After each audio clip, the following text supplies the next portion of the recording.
যেসব পশু পাখি খাওয়া হারাম।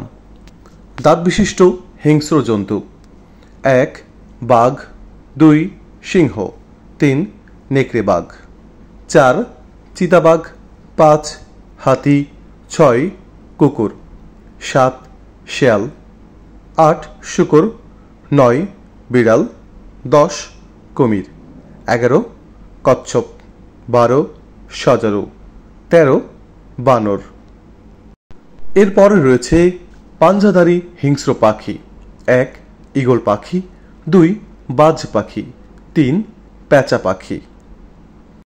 নির্দিষ্ট কিছু পশু যেমন: 1 গৃহপালিত গাধা, 2 শূকর। নোংরা ও নাপাক কোনো কিছু: 1 মৃত জন্তু, 2 পোকামাকড়, 3 কীটপতঙ্গ, 4 প্রবাহিত রক্ত, 5 বিষ, 6 মদ, 7 খড়কোটা, 8 মাদকদ্রব্য, 9 তামাক ইত্যাদি। শরীয়ত কর্তৃক নিষিদ্ধ কিছু প্রাণী যেমন: 1 ইঁদুর, 2 সাপ, 3 টিকটিকি, 4 বিচ্ছু, 5 কাক, 6 চিল, 7 হুদহুদ, 8 দোয়েল, 9 ব্যাঙ, 10 পিঁপড়া, 11 মৌমাছি ইত্যাদি। নোংরা পোকামাকড় যেমন: তেলাপোকা, 2 মশা, 3 মাছি ইত্যাদি। মৃত প্রাণীর প্রবাহিত রক্ত: সব ধরনের মৃত প্রাণী এবং প্রবাহিত রক্ত হারাম, তবে 2 ধরনের মৃত প্রাণী ও রক্ত হালাল। রাসূল সাল্লাল্লাহু আলাইহি ওয়াসাল্লাম বলেন, আমাদের জন্য 2 প্রকার মৃত প্রাণী ও 2 প্রকার রক্ত হালাল করা হয়েছে।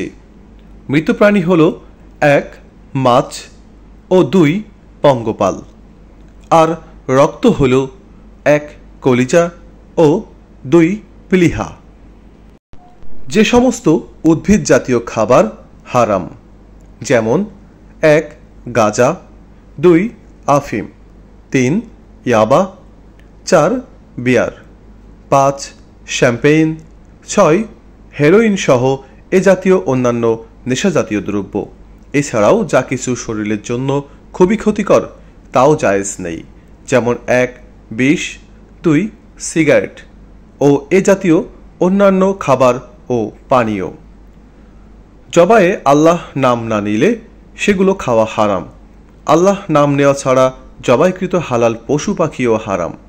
আল্লাহ তাআলা বলেন, আর তোমরা তা থেকে আহার করো না যার উপর আল্লাহর নাম উচ্চারণ করা হয়নি, এবং নিশ্চয় তা সীমালঙ্ঘন। সূরা আনআম আয়াত 121। অশুদ্ধভাবে জবাই হলে হালাল প্রাণী, জবাই শুদ্ধ না হলে জবাইকৃত সে প্রাণীও হারাম। আবার জীবিত প্রাণী থেকে আলাদা করা গোশতও মৃত প্রাণীর মতো হারাম। জবাই করার কিছু ইসলামী নিয়ম নীতি ও শর্ত রয়েছে, সেগুলো পূর্ণ না হলে জবাইকৃত হালাল জন্তুও হারাম হয়ে যায়। যেমন: গরুর গলার নিচে জবাই করার বিধান। হারাম খাবার কখন খাওয়া যাবে? কেউ যদি কঠিন খাদ্য সংকটে পড়ে এবং তার কাছে হালাল খাবারের মজুদ না থাকে, হারাম না খেলে সে মারা যাবে, এ অবস্থায় জীবিত থাকতে পারে, সে পরিমাণ খাবার গ্রহণ করা বৈধ আছে। প্রিয় দর্শক, ভিডিওটি সম্পূর্ণ দেখার জন্য সকলকে অসংখ্য ধন্যবাদ জানাই।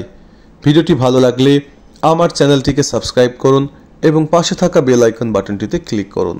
প্রিয় দর্শক, লাইক, কমেন্ট এবং বেশি বেশি শেয়ার করতে থাকুন।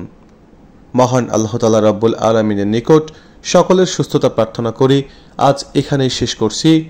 সবাই ভালো থাকবেন, সুস্থ থাকবেন। আল্লাহ হাফেজ।